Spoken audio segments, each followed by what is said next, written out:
Okay ma'am ये आ रही है। ओके ओके, आने दो। वैसे भी रिकॉर्डिंग अवेलेबल हो जाती है, तो you can watch it on YouTube also, कोई प्रॉब्लम नहीं है। लेटर अगर कोई क्लास छूट जाती है, you can do that obviously. तो महक, अब तक तुम्हें सारी बात समझ आई है कि नहीं? कोई भी ऐसा पॉइंट जहाँ पे तुम्हें लग रहा हो कि नहीं मेरे को तो समझ ही नहीं आ रहा क्या चल रहा है?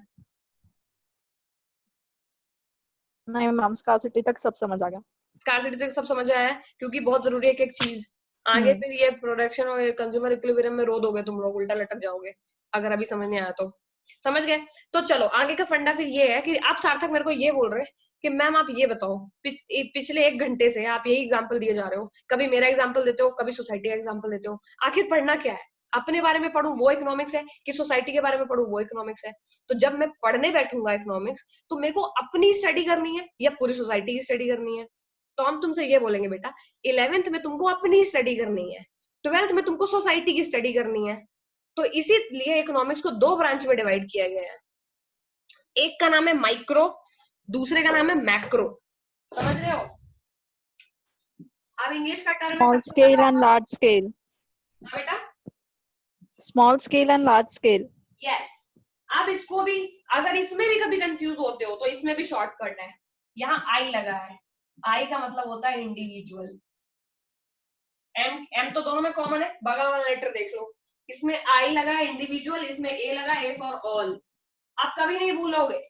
यानी when we study about individual unit, क्योंकि सार्थक अपने आप में कोई यूनिट तो है नहीं, एक इंसान है। इंडिविजुअल यूनिट मतलब किसी दुकान के बारे में पढ़ रहे हैं, किसी कंपनी के बारे में पढ़ रहे हैं।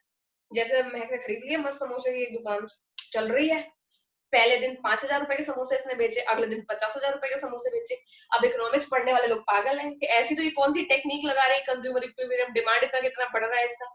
तो इसको बोलेंगे स्टडी ऑफ महक का शॉप। तो अगर स्टडी ऑफ महक का शॉप है, तो ये हो जाएगी माइक्रो, क्योंकि तुमने एक इंडिविजुअल यूनिट को उठा लिया और तुम उसी को देखे जा रहे हो पूरे साल कि कितने दिन इसका सेल बढ़ गया, कितने दिन सेल इसका गिर गया, इसमें कहाँ प्रॉफिट हो रहा है, कहाँ लॉस हो रहा है। तो जनरली हम जब इंडिविजुअल यूनिट की बात करते हैं, केवल एक इंडिविजुअल यूनिट, मतलब कोई दुकान हो गया, कोई मकान हो गया, कोई शॉप हो गई, कोई इंडस्ट्री हो गई, कोई कंपनी हो गई, इंडिविजुअल एक इंसान की करोगे तो उसको बोलोगे माइक्रो। माइक्रो लेवल पे पढ़ाई कर रहे हैं, ठीक है? यानी एक एक चीज को पढ़ रहे हैं अलग अलग।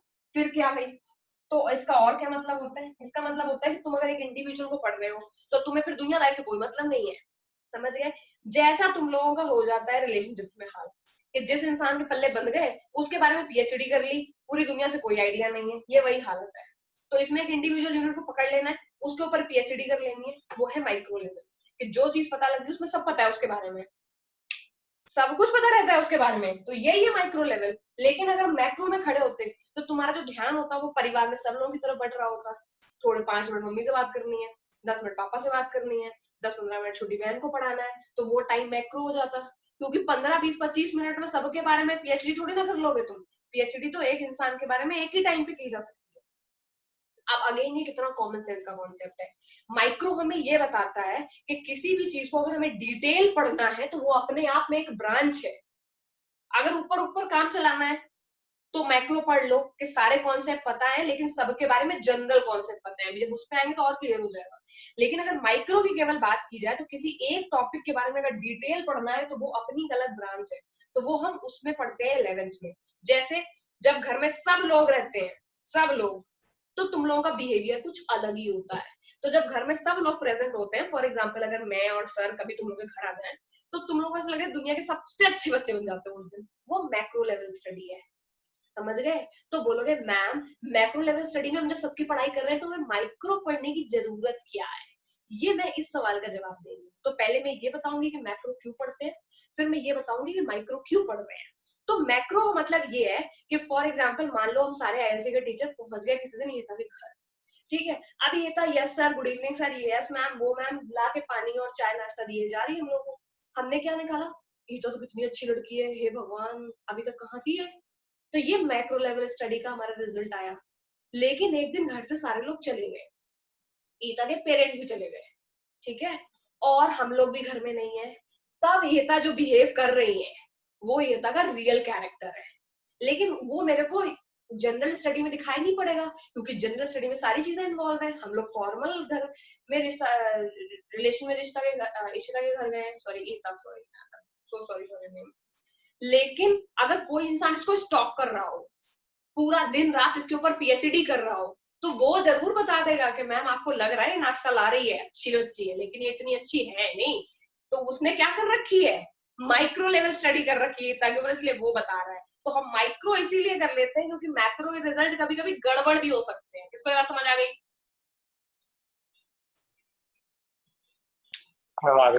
आ गई। तो माइक्रो का मतलब ये है कि इंडिविजुअल यूनिट के बारे में स्टडी करोगे, और सबसे बड़ी बात प्रॉफिट एंड लॉस के बारे में उसमें स्टडी करते हैं, क्योंकि एग्रीगेट में कुछ प्रॉफिट लॉस जैसा होता नहीं है। एग्रीगेट इकोनॉमी साइक्लिकल नेचर की होती है, बस एक जगह से दूसरी जगह चीजें मूव कर रही होती है उसमें। इतना तो अभी तक समझ ही आ गया। चलो नहीं समझ आया तो कोई बात नहीं, आएगा थोड़ा टाइम बाद। ये समझो कि इंडिविजुअल यूनिट को जब हम स्टडी करते हैं तो बेसिकली हम उसके प्रॉफिट एंड लॉस के बारे में स्टडी करते हैं। इसीलिए तुम्हारे पूरे 11th की माइक्रो इकोनॉमिक्स की बुक में कुछ और दिया ही नहीं हुआ है। Demand, supply, profit, loss, cost, सारी चीजें जो माइक्रो की स्टडी करने के लिए जरूरी है। तुम्हारा हर एक चैप्टर का जो नाम है ना माइक्रो की बुक का, वो समझो एक टूल है इस स्टडी को करने के लिए। डिमांड, कंज्यूमर, प्रोड्यूसर इक्विलिब्रियम, ये सब माइक्रो के तरीके हैं जिनके थ्रू किसी इंडिविजुअल यूनिट को स्टडी किया जाता है। तो अगर तुम्हें कुछ ना याद आए कि how we can study an individual unit at micro level, तो तुम क्या करो, सारे चैप्टर के नाम लिख दो। We will use producer equilibrium, consumer equilibrium, demand, cost concept, elasticity concept for micro level study, क्योंकि हम यही सारी चीजें करते हैं। प्रॉफिट एंड लॉस वाला टॉपिक दोबारा समझा दें। प्रॉफिट एंड लॉस का मतलब ये है कि जो माइक्रो लेवल पे जब हम एक इंडिविजुअल यूनिट की स्टडी कर रहे हैं, मान लो तुम्हारे समोसे की दुकान के पीछे हम पड़ गए थे हाथ धो करके, तो समोसे की दुकान के पीछे क्यों पड़े हैं? क्योंकि समोसे की दुकान का प्रॉफिट एंड लॉस हम देख रहे हैं। तो जब हम इंडिविजुअल स्टडी के बारे में बात करते हैं तो उसमें कोई जनरल कॉन्सेप्ट तो निकलता नहीं। ऐसा तो नहीं कि तुम्हारी दुकान को देख करके मुझे ये पता चल जाएगा कि मोहल्ले की सारी दुकानों में कितनी सेल होने वाली है कल, वो तो मैक्रो लेवल स्टडी हो गई। लेकिन मैं केवल जब तुम्हारी दुकान को स्टडी करूंगी तो कुछ बचता ही नहीं तुम्हारी दुकान में स्टडी करने लायक। या तो मैं ये पढ़ूंगी कि तुम्हें कितना प्रॉफिट हो रहा है, तुम्हें कितना लॉस हो रहा है, तुम्हारे कितने कंज्यूमर है, क्या क्या चीजें तुम प्रोड्यूस कर पा रही हो, कितनी चीज में कितना सामान बेच रही हो। तो ये सारे टर्म ही तो माइक्रो लेवल स्टडी कहते हैं। और ये देखो रिलेट होंगे तुम्हारे एक एक चैप्टर से। फॉर एग्जाम्पल, तुम्हारी समोसे की दुकान है, let me take it slow. अब तुमने क्या करा, तुम हर रोज और बेचती जा रही हो, तुम्हें प्रॉफिट होता जा रहा है। तुम्हारे प्रॉफिट का एक चार्ट बनाऊंगी मैं। किसी दिन सेल तुम्हारी कम हो गई, तुम्हें लॉस हो गया, तुम्हारे लॉस का चार्ट बनेगा। तुम्हारे एक महीने में कितने कंज्यूमर बढ़ गए, उसके तुम्हारा कंज्यूमर इक्विलिब्रियम उसमें आ जाता है। फिर तुम्हारा प्रोड्यूसर, तुम कितनी और चीजें बनाने लगे, कल समोसे का तुमने चार्ट बेचना भी शुरू कर दिया, तो वो प्रोड्यूसिंग का कॉन्सेप्ट है। तुमने प्राइस में कितना चेंज कर दिया, मान लो तुम्हारा 10 रुपए का समोसा था, 5 लोग खरीदने आए, अगले दिन तुमने समोसा 4 रुपए का कर दिया, 40 लोग खरीदने आ गए, उसको बोलते हैं कॉस्ट का कॉन्सेप्ट। तो तुम्हारे जितने भी चैप्टर्स है माइक्रो की बुक में, वो एक एक तरीका है माइक्रो लेवल की स्टडी करने का। ये धीरे धीरे समझ आएगा। लेकिन ये समझो कि माइक्रो, तुम खुद माइक्रो इकोनॉमिक्स पढ़ रहे हो इतनी बड़ी ब्रांच में, तो तुम अगर तुमसे कोई पूछा जाएगा कि माइक्रो इकोनॉमिक्स में हम पढ़ते क्या क्या है, तो ये क्वेश्चन तो तुम्हें कभी पूछना ही नहीं चाहिए, क्योंकि तुम्हारी बुक के इंडेक्स में जो लिखा है वो सब पढ़ते हैं माइक्रो इकोनॉमिक्स में, क्योंकि तुम्हारी बुक का ही नाम है माइक्रो इकोनॉमिक्स। समझ गए?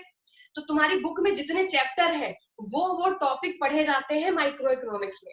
माइक्रो इकोनॉमिक्स मतलब किसी इंडिविजुअल यूनिट, किसी इंडिविजुअल सिस्टम, किसी इंडिविजुअल आदमी, किसी इंडिविजुअल कंपनी के बारे में पढ़ रहे हैं। फिर तुम्हें दुनिया जहानदारी से कोई मतलब नहीं होना चाहिए, ठीक?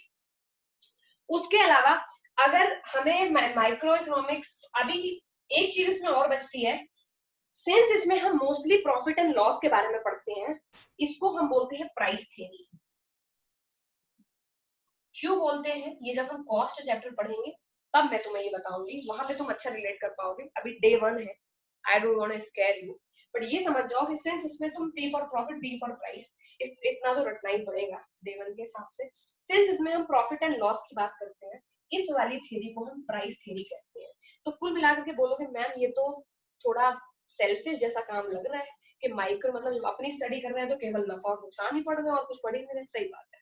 जब हम इंडिविजुअल स्टडी यूनिट को स्टडी करते हैं, किसी इंडिविजुअल चीज को स्टडी करते हैं, माइक्रो इकोनॉमिक्स उसको बोलते हैं, तो उसमें हम mostly profit and loss he study करते हैं।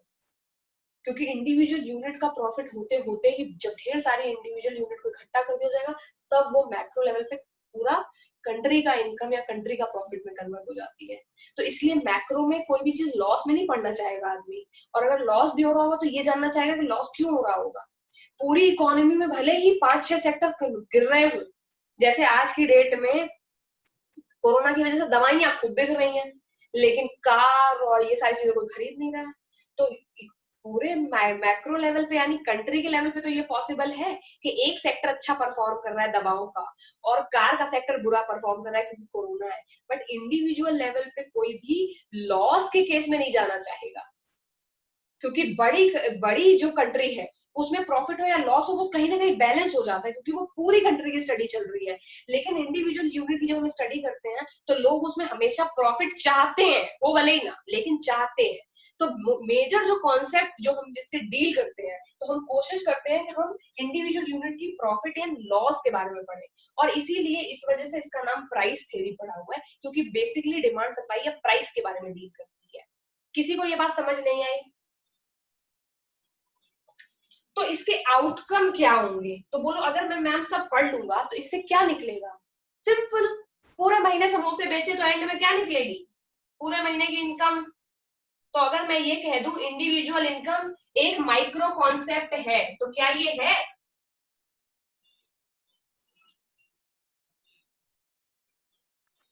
Yes ma'am. है, क्योंकि पूरे उतनी देर से बात ये चल रही है कि इंडिविजुअल यूनिट की स्टडी करेंगे, प्रॉफिट एंड लॉस के बारे में देखा जाएगा, तो जो आउटपुट निकलेंगे वो है इंडिविजुअल इनकम या फिर इंडिविजुअल आउटपुट। ये पूरे महीने में कितने समोसे बना डाले तुमने, ठीक है? तो अगर मैंने केवल महक की दुकान को स्टडी करा, तो दुकान को स्टडी करने के बाद में मैं कुछ 10-5 चीजें लिख पाऊंगी, ठीक है? जैसे स्टडी करने में क्या मैक्सिमम स्टडी किया जा सकता है? एक महीने में बनाए 1000 समोसे, तो ये हो गया इसका आउटपुट। एक महीने में कमाए 1 लाख रुपए, तो ये हो गई इसकी इनकम। एक महीने में हो गए 50,000 समोसे खराब हो गए, ये हो गया इसका लॉस। एक महीने में इसके यहाँ 50,000 कस्टमर आए, तो ये हो गई इसकी डिमांड। तुम लोग रिलेट कर पा रहे होगे मैं क्या पढ़ सकती हूँ इंडिविजुअल में? इंडिविजुअल यूनिट में तुम कंट्री में कितनी महंगाई चल रही है क्या ये पढ़ सकते हैं क्या माइक्रो में?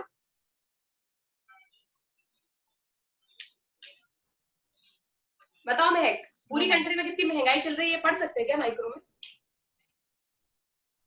No ma'am. नहीं पढ़ सकते, क्योंकि हम तो केवल वही पढ़ रहे हैं जो तुम्हारी दुकान से रिलेटेड है।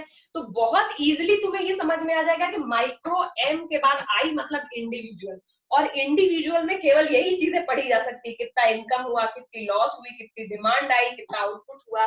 इसीलिए हम केवल इसी तरह की चीजें पढ़ते हैं, और इसीलिए केवल इसी तरह के चैप्टर है हमारी बुक में। हमारी बुक में इन्फ्लेशन का कोई चैप्टर ही नहीं है, क्योंकि इन्फ्लेशन मैक्रो कॉन्सेप्ट है।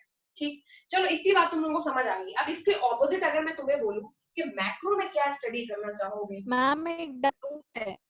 क्या बेटा? मैम अभी आपने बोला कि हम स्कार्सिटी के बारे में पढ़ेंगे, अब माइक्रो, तो मतलब कोई रिलेशन है दोनों का? स्कार्सिटी के बारे में तो पढ़ लिया ना हमने। नहीं मैम, ऐसे पूर्ण मतलब इको में हम स्कार्सिटी के बारे में पढ़ेंगे और माइक्रो के बारे में पढ़ेंगे, तो दोनों का कुछ रिलेशन होगा? ना ना, पहला लाइन जो पढ़ा वो ये इकोनॉमिक्स क्या, दूसरा ये है इकोनॉमिक्स क्यों पढ़ेंगे।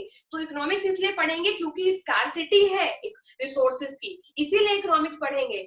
अब ये था कि जब इकोनॉमिक्स पढ़ेंगे तो किस लेवल पे पढ़ेंगे, क्योंकि मैंने स्कार्सिटी के टाइम पे जब सार्थक का एग्जांपल दिया तो स्कार्सिटी से ये था कि मैम आप इंडिविजुअल रिसोर्स की बात भी कर रही हैं, और फिर इंडिविजुअल रिसोर्स तो पूरी कंट्री में भी रिसोर्सेज की कमी है, तो क्या मैं अपनी चीज अपने बारे में पढ़ूं या पूरी कंट्री के बारे में पढ़ूं? तब मैंने डिवाइड करा कि इकोनॉमिक्स 2 सेक्टर में डिवाइडेड होती है। जब तुम एक इंडिविजुअल के बारे में पढ़ाई करते हो तो उसे माइक्रो बोलते हैं, जब तुम पूरी कंट्री के बारे में पढ़ते हो तो उसे मैक्रो बोलते हैं। पूरी कंट्री का मतलब पूरी इकोनॉमी है। उसका स्कार्सिटी का कनेक्शन तो ऑब्वियसली है ही इकोनॉमिक्स से, लेकिन स्कार्सिटी का माइक्रो और मैक्रो से क्या हर चीज से कनेक्शन है, क्योंकि अगर स्कार्सिटी नहीं होगी तो माइक्रो इकोनॉमिक्स भी नहीं होगी, स्कार्सिटी नहीं होगी तो मैक्रो इकोनॉमिक्स ही नहीं होगी, अगर स्कार्सिटी नहीं होगी तो इकोनॉमिक्स ही नहीं होगी। स्कार्सिटी केवल एक टर्म है जो एक सबसे बड़ा रीजन है कि हम इकोनॉमिक्स पढ़ते ही क्यों है।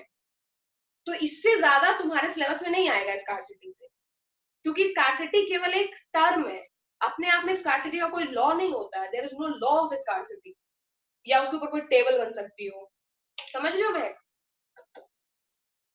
Okay ma'am. Yes, so scarcity is the mayor term, और ये क्यों बताया है? क्योंकि स्कार्सिटी 1 नंबर डेफिनेशन है, वो हमेशा ही पूछते हैं कि what do you mean by scarcity, why we read economics. तो उसके जवाब में आपको ये देखना है कि भाई हम अगर पढ़ रहे हैं because there is so much scarcity of resources, that's why we read economics. उसके क्योंकि अगर स्कार्सिटी नहीं है तो इकोनॉमिक्स की स्टडी ही नहीं होगी, बिकॉज किसी भी चीज का ऑल्टरनेटिव यूज अवेलेबल नहीं है, because we have a lot infinite number of resources, we don't have to read economics then. Okay, पर अगर स्कार्सिटी है और मान लिया है कि स्कार्सिटी है, जो कि रियलिटी है, सब चीज तो अवेलेबल नहीं है हमारे पास, तो स्कार्सिटी ऑफ रिसोर्सेज की वजह से इकोनॉमिक्स हम कितने टाइप पे पढ़ेंगे इस इकोनॉमिक्स को? तब हम पढ़ेंगे दो तरह से इस इकोनॉमिक्स को, ठीक है? अगर तुम रिलेट नहीं कर पा रहे तो सिंपल ये समझ जाओ कि स्कार्सिटी के बाद स्कार्सिटी की डेफिनेशन खत्म हो गई है और नया टॉपिक शुरू हो गया, types of economics. Types of economics मतलब दो तरह की इकोनॉमिक्स होती है, एक में हम माइक्रो आई मतलब इंडिविजुअल चीज को पढ़ते हैं, मैक्रो में ए मतलब ऑल, सबकी बात करते हैं। माइक्रो का पूरा ये कर लिया, पढ़ा दिया मैंने, इसमें 3 मेजर 4 है और इसको लिख लो, अगर नहीं लिखना है तो स्क्रीनशॉट ले लो। अब मैक्रो में ऑल है, ऑल में तुम लोग गैस करके बताओ कि ऑल में क्या पढ़ेंगे हम?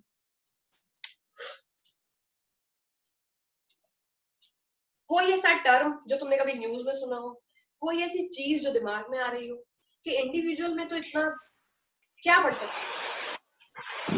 सोसाइटी या कंट्री के बारे में। गुड। ऑल में इतना तो पता, ए फॉर ऑल मतलब हम पूरे बड़े स्केल पे पढ़ेंगे। तो बड़े स्केल में केवल ये पढ़ना कि मुझे हर महीने कितनी सैलरी आती है, या मेरा कितना प्रॉफिट या नुकसान हो रहा है, या मेरे कितने पैसे डूब गए, ये तो बड़ा लेवल हुआ नहीं, ये तो इंडिविजुअल लेवल है, ये तो माइक्रो का पार्ट है। बड़े लेवल में क्या पढ़ोगे? तो बड़े लेवल में या तो कुछ वो कॉन्सेप्ट जिससे पूरी कंट्री की इकोनॉमी का मतलब पता चल जाए। फॉर एग्जाम्पल, महक की समोसे की शॉप चल रही है, इतनी अच्छी चल रही है कि महक ने एक ऑडी खरीद ली, उसके बाद 2-4 बंगले ले लिए, ठीक है? तो महक का जो डेवलपमेंट है वो दिख रहा है, समझ रहे हो? स्टडी तो कर ही रहे हो लेकिन वो दिख रहा है। तो अगर एक इंडिविजुअल यूनिट का डेवलपमेंट इतना दिखेगा तो पूरी कंट्री में अगर सब चीज अच्छे से परफॉर्म करेगी तो क्या कंट्री का डेवलपमेंट दिखेगा?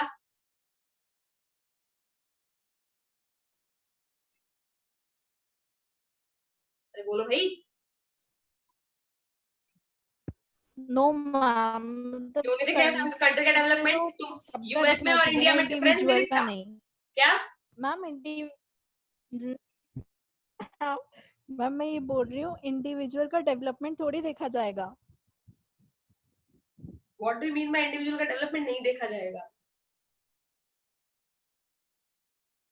पूरी कंट्री का डेवलपमेंट देखा जाएगा ना फिर तो। अरे वो तो रेफरेंस दिया है कि अगर इंडिविजुअल का मुझे दिख रहा है तो क्या कंट्री का दिखेगा? क्वेश्चन ये नहीं है कि देखेंगे कि नहीं, देखोगे तो नहीं, क्योंकि मैक्रो में तो पूरी कंट्री का देखोगे, लेकिन क्या अपने आप दिख जाएगा?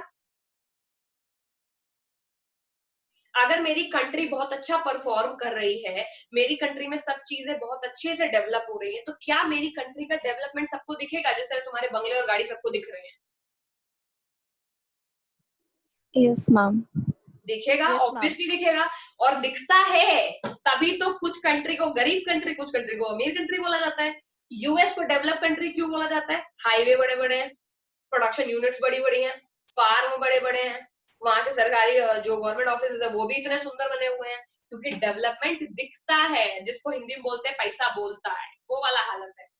तो मैक्रो भी हम इसीलिए पढ़ते हैं क्योंकि मैक्रो में अब दिखता है तो देखने से दिख रहा है, लेकिन माइक्रो में भी दिख रहा है, मैक्रो में भी दिख रहा है, तो इकोनॉमिक्स फील तो हो रही है, तो फीलिंग फैक्टर तो तुम्हें आ गया। माइक्रो में भी तुमने, अगर तुम्हारे पास अभी महक की जो समोसे की दुकानें चल रही है उसके 4 बंगले लोगों को दिख रहे हैं, कोई पड़ोसी आकर के पूछे महक से कि यार तुम्हारे पास 4 बंगले हैं, मैं ऐसा क्या करूं कि मेरे पास भी इतने हो, तो वो यही बता देगी थेरी ये सब कि मेरे पास इतने दिन में इतने आए, फिर मैंने 50 रुपए के जगह 60 रुपए का समोसा 6 रुपए का समोसा बेचना शुरू करा, फिर इतना इतना प्रॉफिट हुआ। एक्चुअली में महक अपने बारे में पूरी माइक्रो लेवल स्टडी बता रही है अपने पड़ोसी को, फिर भी इसको आइडिया नहीं है कि ये पूरी की पूरी माइक्रो इकोनॉमिक्स के बारे में बात कर रही है कि कैसे मैंने डिमांड बनाया, कैसे मैंने कंज्यूमर को बनाया।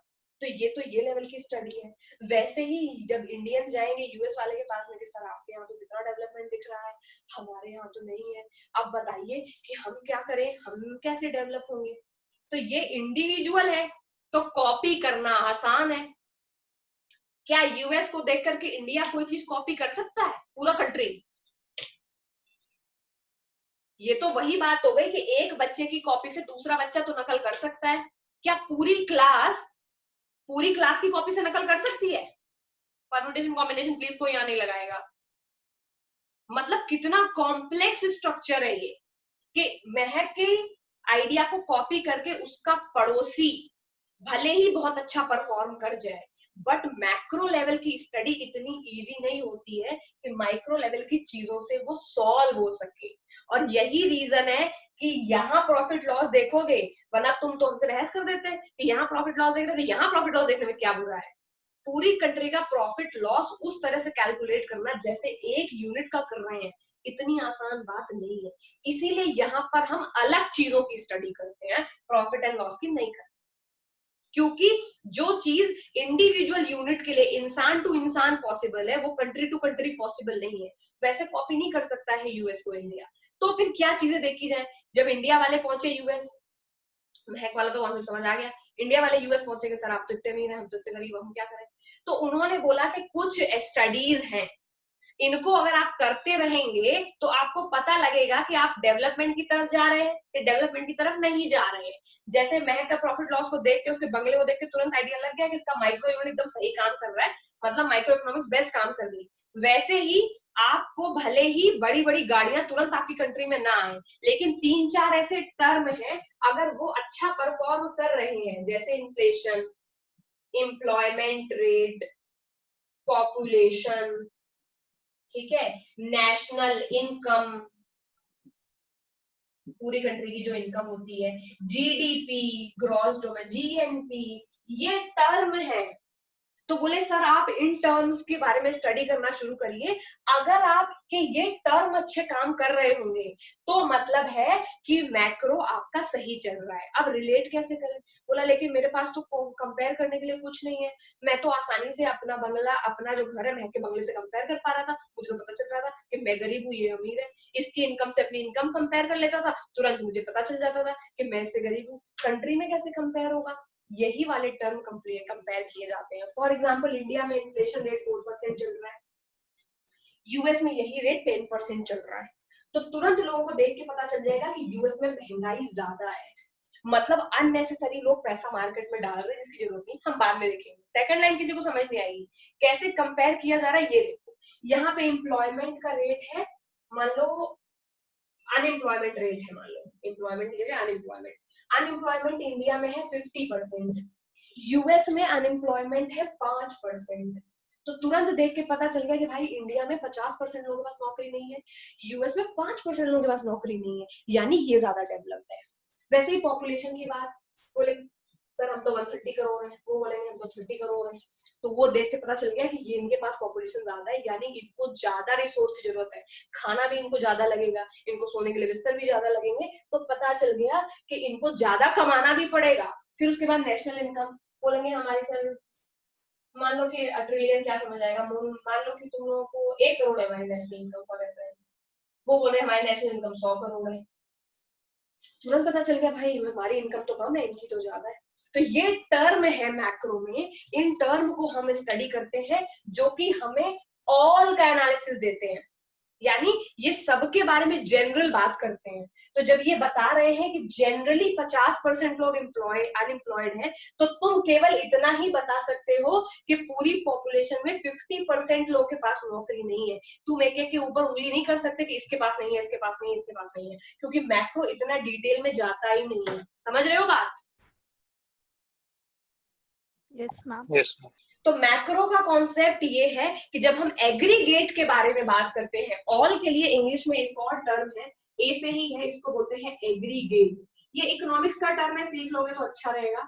मतलब है when we talks about I for individual then it's micro, when we talks about aggregate it's macro, when we talks about profit and loss of an individual unit we call it micro, when we talks about the study of general concept या general economic concept, इसका कोई बहुत बड़ा नाम नहीं है, general economic के concept है like inflation, employment, population, national income which affect entire population. ये वो कॉन्सेप्ट है जो पूरी पॉपुलेशन को इफेक्ट कर रहे होते हैं, केवल मैक्रो नहीं, उनको बोलते हैं मैक्रो।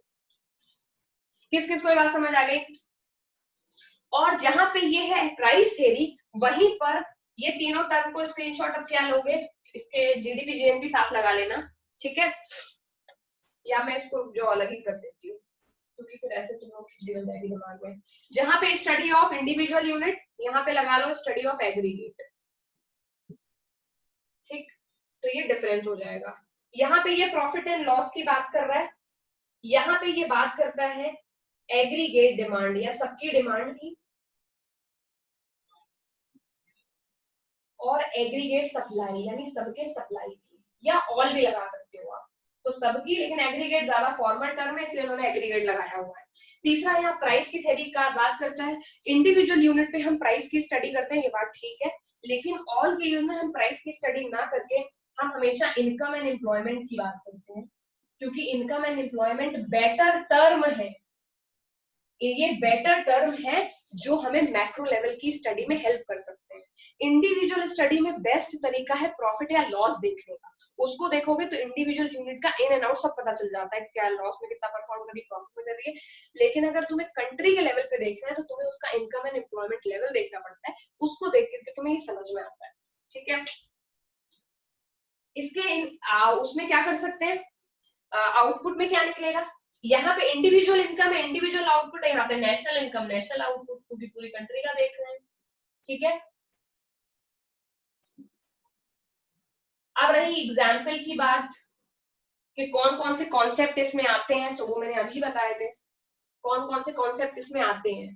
तो एग्जाम्पल कौन कौन सी चीजें इसमें पढ़ी जाती हैं, इन्फ्लेशन इसमें पढ़ा जाता है, अभी मैंने बताया था थोड़ी देर पहले, जीडीपी इसमें पढ़ी जाती है, जीएनपी पढ़ी जाती है, ये सारी चीजें इसमें देखी जाती हैं, ठीक है? और लेकिन ये सारी चीजें इसमें पढ़ी जाती हैं, और ये है इसका माइक्रो से डिफरेंस कि माइक्रो में क्या चीज को देखते हैं, इसमें क्या चीज को देखते हैं, ठीक है? तो इसमें तुम प्रॉफिट एंड लॉस को केवल देखते हो, इसमें बहुत सारी चीजें देखते हो, इन्फ्लेशन देखते हो, जीडीपी देखते हो, जीएनपी देखते हो। जैसे जैसे तुम चैप्टर वाइज बढ़ोगे ये सारी चीजें तुम्हें ऐसे लगेंगी जैसे सांस लेने के बराबर है, इतनी कॉमन टर्म है, लेकिन सिंस बहुत स्टार्टिंग है तो ऐसा लगता है एलियन स्पीसीज, इनको तुम कभी जान ही नहीं पाएंगे, बट कुछ नहीं है, बहुत इजी है। फिलहाल के लिए इन्फ्लेशन, क्योंकि इसको महंगाई बोलते हैं, बहुत बार सुना होगा, तो इन्फ्लेशन, जीडीपी, जीएनपी ये लिख लो, बाकी अगर नहीं भी लिख रहे तो छोड़ो, मेन है इसका स्क्रीनशॉट ले लो, ये ज्यादा इंपॉर्टेंट है। किस किस को ये बात समझ आ गई?